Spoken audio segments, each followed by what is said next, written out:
राजसाधना news, समाजहितासाठी सदैव अग्रेसर। राष्ट्रवादी काँग्रेस शरद पवार गटाचे आमदार जितेंद्र आव्हाड यांनी मंगळवारी तुळजापूरच्या तुळजाभवानी मंदिराला भेट दिली। यावेळी त्यांनी राज्य सरकारवर गंभीर आरोप केलाय। मंदिराचा गाभारा पाडण्याच्या बेतात सरकार आहे, विकास कामाला विरोध नाही, पण गरज नसताना गाभाऱ्याची तोडफोड का केली जात आहे असा प्रश्न त्यांनी उपस्थित केलाय। पाहूयात। तुमची परवानगी काय? हे मंदिर हजारो वर्ष जुनं आहे, हजारो वर्ष हे पाडायची तुमची परवानगी आहे? नाही। या मंदिरावर तुमची श्रद्धा आहे? हे मंदिर ते म्हणतात पाडून टाकायचं। हा मंदिराचा गाभारा आहे ना, गाभारा, या गाभाऱ्यात स्वतः शिवाजी महाराज गेले होते।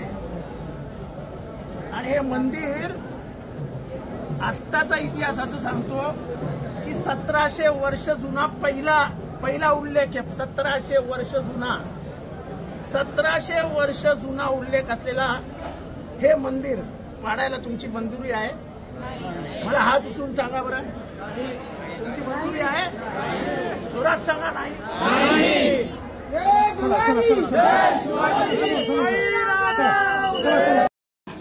कुशल कामगार वापरून हजारो वर्ष जुनं मंदिराचं बांधकाम याला धक्का लागला।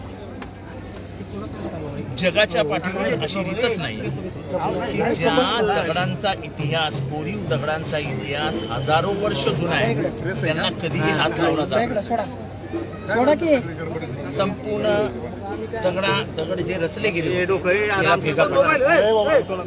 तुम्ही दक्षिणात्य बाजूला जा, जुनी मंदिरं अशा सुंदर अवस्थेत ज्या गाभाऱ्यामध्ये स्वयं शिवछत्रपती शिवाजी महाराज हे या देवीचा आशीर्वाद घेऊन रयतेचं राज्य स्थापन केलं, तो गाभारा तोडायचा। त्या मंडपाचा इतिहासचा पहिला उल्लेख हा 12व्या शतकातल्या ऐतिहासिक संदर्भांमध्ये सापडतो। 12व्या शतकातल्या इथे निंबाळकर म्हणजे जे निजामाचे सरदार होते, निंबाळकरांनी ही बाकीची बांधकामं केली। पण मंदिराचा इतिहास हजारो वर्ष जुना आहे। या देवीच्या अस्तित्वाचं ऐतिहासिक संदर्भ सोडलं तर ते पार त्रेता युगापर्यंत जातं। याला कोण परमिशन देते? ज्या पायऱ्यांवरनं सर्वसामान्य जन खाली उतरतात त्या पायऱ्या 12व्या शतकातल्या तुम्ही या 12व्या शतकातल्या पायऱ्या काढणार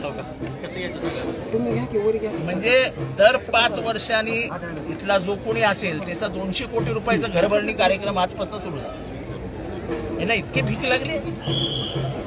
बरं, शासनाने पैसे पाठवले का? नाही। मंदिराच्या भक्तांकडनं आलेल्या पैशातनं ह्यांची मौजमजा चालू। माझ्याकडे आर्किओलॉजिकल एक्सपर्ट सिन्हा नावाचे आहेत, जे पूर्वीचे आर्किओलॉजिस्टचे अध्यक्ष होते, त्यांचा रिपोर्ट आहे। त्यांनी सांगितलं काही हजार रुपयामध्ये हे आपण मंदिर रिपेअर करू शकतो।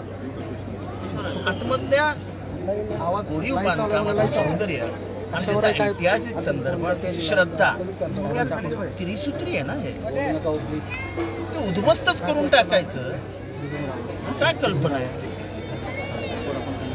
पण सध्या शिळांना जे तडे गेले ते पण त्याला जबाबदार गरजेचं आहे ना। ते कसे करणार? आता शिलाची दुरुस्ती, दगडाची दुरुस्ती करणार अजून तंत्रज्ञान निर्माण व्हायचंय। याला तडे गेले कसे? तुम्ही आतमध्ये शिलांवरती ते ड्रिलिंग मशीन वापरतात, हलणार नाही। आणि एक काय सांगतात त्या म्हणे, त्या कळसाचं वजन त्या दगडांवरती पडतंय आणि म्हणून दगड होत चालले। एक दगडी भिंत मी माहिती घेतली तर 4.5 फुटाची, 4.5 फूट।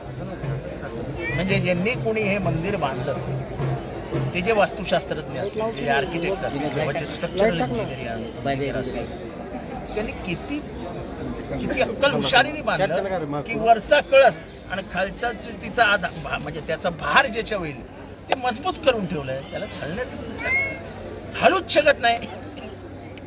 तिरुपती मंदिर इतकं जुनं गेलंय का कोण रिपेअर करायला?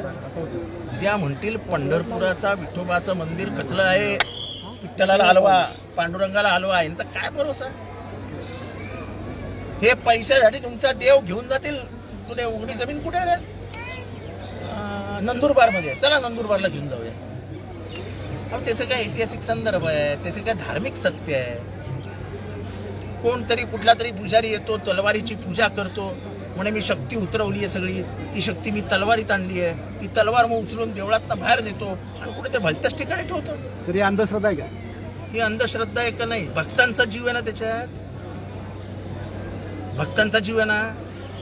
आजपर्यंत देवळाच्या आतमध्ये कोणालाही विचारा, मी बोलतोय म्हणून माझ्यावर विश्वास ठेवू नका. आजपर्यंत कधीतरी ह्या मंदिरात गोपे पुजारी सोडून इथले जे पारंपरिक शिवाजी महाराजांच्या काळात म्हणजे ऐतिहासिक काळापासून जे पुजारी आहेत यांना सोडून दुसऱ्यांनी पूजा केली होती का? मग हे का तुम्ही चेंज करताय? ही परंपरा का बदलवताय?